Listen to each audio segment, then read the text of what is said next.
Bəli, o vəziyyətdəyik. Deməli, əziz dostlar, mən hara gedirəm, hansı rayona gedirəm, küçəyə çıxıram, şəhərə çıxıram, hər kəs məndən Müdafiə Nazirliyinin polkovnikini soruşur. And olsun Allaha. Hər kəs məndən sizi soruşur ki, o polkovnikin işi Elnur Şükürov necə oldu?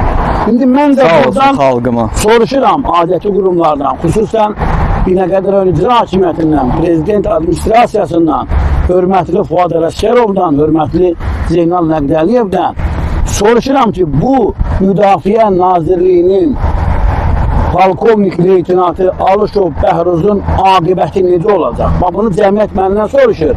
Mən də sizdən soruşuram ki, bunun aqibəti necə olacaq? Bu mənzərənin sonu necə olacaq?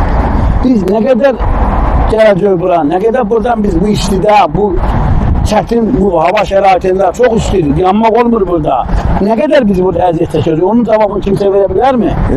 Və mən bir nüansı da əlavə edeyim.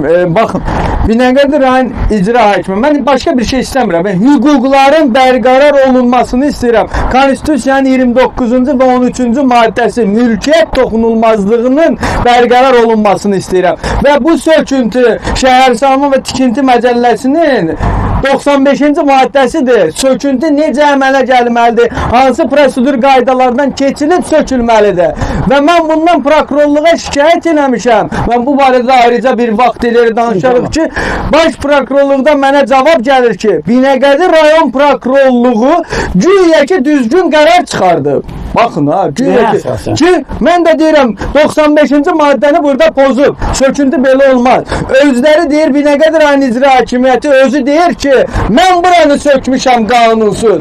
Binəqədi prokurorluğu deyir ki, xeyr, burada cinayət yoxdur. Mən necə başa düşüm? Nətər başa düşüm mən? Mən Kamran müəllimə müraciət eləmişdim.